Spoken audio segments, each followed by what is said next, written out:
Listen, learn, and speak English with confidence.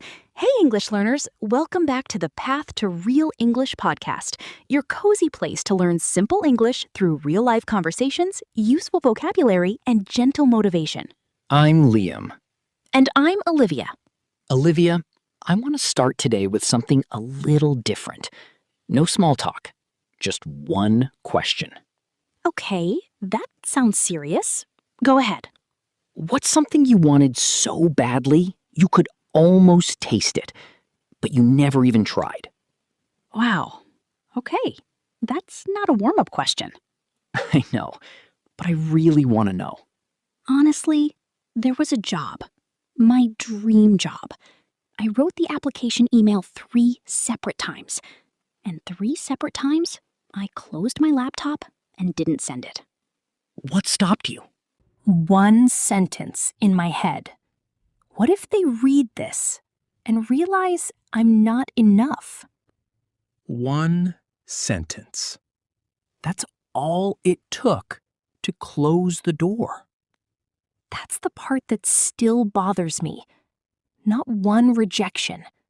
Not one bad interview. Just a thought I never even tested. And that, right there, is exactly what we're talking about today. Today's episode is called The Voice in Your Head is Lying to You. Because here's the truth almost nobody says out loud.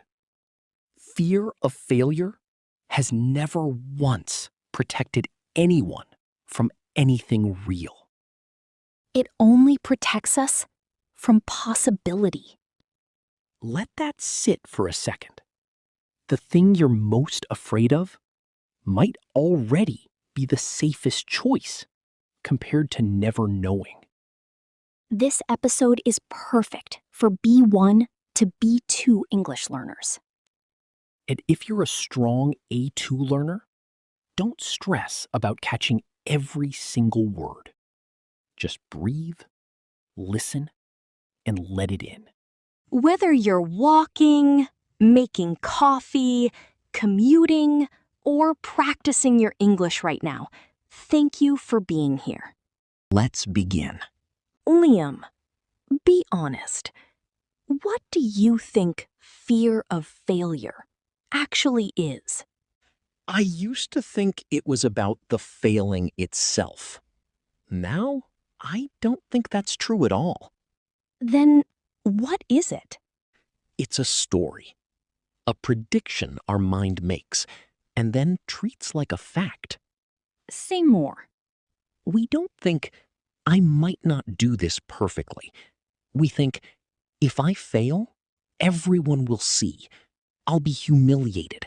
This will prove I was never good enough to begin with. None of that has happened yet. Exactly. It's a courtroom trial with no evidence, and somehow we still deliver a guilty verdict. That's such a strong way to put it. I remember before my first English interview, I had already imagined the whole disaster. Freezing, forgetting every word, the interviewer's disappointed face. And what actually happened? I stumbled twice. That was it. The disaster movie in my head never played. That's the cruelest trick fear plays. It performs with total confidence, like it already knows the ending. But it's guessing. Every single time. It's just guessing. So maybe failure was never really the danger. No. The danger is letting a guess make your decisions for you. And when we let it win, here's what nobody tells you. Nothing happens. No headline, no disaster, just silence, and a life that stayed exactly the same. That might be the loudest kind of loss there is. Losing something you never even reached for. And that's exactly where we're going next. Why so many of us keep choosing that silence year after year. Let's get into it. Liam, Why do you think people keep choosing not to try, again and again? Because not trying feels like safety. And trying and failing feels like proof. Proof of what? Proof of our worst fear about ourselves. If you never apply, you're never rejected. If you never perform, you're never criticized. If you never speak English out loud, you never make a mistake in front of anyone. But you also never get the job, never get the applause, never get the fluency. Right. We trade one guaranteed small disappointment today for the possibility of a much bigger life later. And somehow, that feels like the smart choice. When you say it like that, it sounds like a terrible deal. It usually is. My grandmother wanted to paint her entire life. For 60 years, she said, "I'm not talented enough. So why start?" Did she ever pick up a brush? At 62. And she told me, with tears in her eyes, her only real regret wasn't failing. It was waiting 60 years to find out she was allowed to try. She wasn't afraid of painting badly. No, she was afraid of discovering something true about herself and having to face it. That might be the real fear underneath fear of failure. Not the failing, the finding out. And I think English learners feel this exact fear every single day. If I speak and get it wrong, it means I'm bad at English. But getting it wrong doesn't mean you're bad at English. It means you're one of the only people brave enough to actually use it. The people who never make mistakes speaking English are usually the same people who never speak at all. So silence was never actually safe.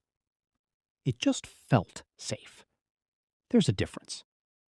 And in the final part of today's episode, we're going to talk about how to act anyway, even while that voice is still talking. Don't go anywhere. We'll be right back. Liam, if someone listening right now is thinking, "This is my life. I always let fear make the final decision," where do they start?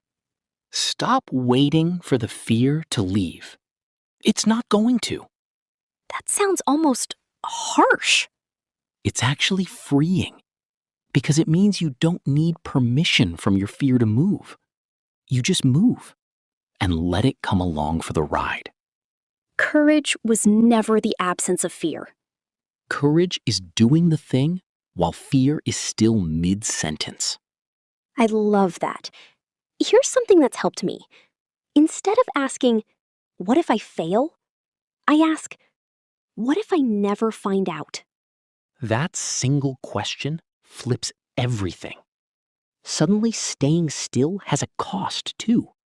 Exactly. And make the first step small enough to almost feel silly. Give me an example. If you're afraid to speak English with strangers, don't imagine an entire conversation. Imagine one sentence to one person, one single time. That barely feels scary at all. That's the point. And once you've survived the small scary thing, the next one shrinks a little too. Here's something worth remembering forever. One failed attempt is a data point. It is not a verdict on who you are. If your first English conversation goes badly, that doesn't mean you can't speak English. It means one conversation was hard on one day. And the only way to get a different result is to have another one. Liam, one last question before we close. Go for it. If you could go back and whisper one sentence to yourself right before that terrifying moment, what would it be? You are allowed to be bad at this before you're good at it. Say that again, slowly, because I think someone listening needed to hear that exact sentence today. You are allowed to be bad at this before you're good at it. I want to leave you with this. Picture yourself 5 years from now, looking back at this exact moment, right now, listening to this. Would you rather remember trying and getting it wrong? Or remember nothing at all because you never let yourself begin? One small, imperfect attempt today could quietly rewrite the story you tell about yourself for the rest of your life. The voice in your head will always sound certain. It will always sound like it knows. But it's guessing. It has always just been guessing. So take the step anyway. Not because you stopped being afraid. Because you decided the fear doesn't get to vote anymore. Before we finish, it's time for today's word walk. 5 useful words from today's episode. First word, verdict. Verdict means a final decision or judgment. Example: one bad day is not the final verdict on your abilities.